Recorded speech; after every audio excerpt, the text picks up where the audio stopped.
ನಮಸ್ಕಾರ, A9 ನ್ಯೂಸ್ಗೆ ಸ್ವಾಗತ. ನಾನು ಅಮೀನ್ ಶೇಖ್. ಇವಾಗೆ ಬಂದದ ಒಂದು ಬ್ರೇಕಿಂಗ್ ನ್ಯೂಸ್. ಗೋಳಗುಮ್ಮಟ ಅಕ್ರಮವಾಗಿ ಕಳ್ಳಬಟ್ಟಿ ಮದ್ಯ ಮಾರಾಟ ಮಾಡುವಾಗ ಪೊಲೀಸರು ಮದ್ಯದ ಮೇಲೆ ದಾಳಿ ನಡೆಸಿದ್ದಾರೆ, ಜಪ್ತಿಗೈದಿದ್ದಾರೆ. ವಿಜಯಪುರ ನಗರದ ಗೋಳಗುಮ್ಮಟ ಅಕ್ರಮವಾಗಿ ಕಳ್ಳಬಟ್ಟಿ ಮದ್ಯ ಮಾರಾಟ ಮಾಡಲಾಗುತ್ತಿದೆ.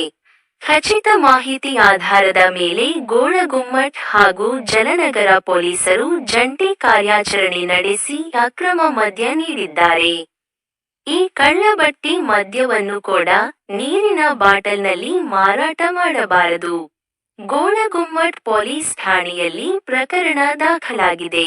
ಗೋಲಗುಮ್ಮಜ ಪೊಲೀಸ್ ಠಾಣಾ ಸಿಪಿಐ ಮಲ್ಲಯ್ಯ ಮಠ, ಪತಿ ಗೋಲಗ್ಮುಜ ಪಿಸೈ ಎಂಡಿ ಘೋರಿ, ಜಲನಗರ ಪಿಸೈ ಮಹೇಶ್ ಸಂಘ ಗೋಲಗ್ಮುಜ ಸಿಬ್ಬಂದಿ ಹಾಗೂ ಜಲನಗರ ಸಿಬ್ಬಂದಿಗಳಿಂದ ದಿಢೀರಂತ ಅಕ್ರಮ ಸಾರಾಯಿ ಮಾರಾಟ ಮಾಡುವವರ ಮೇಲೆ ದಾಳಿ ಮಾಡಿ ಪ್ರಕರಣ ದಾಖಲಿಸಲಾಗಿದೆ.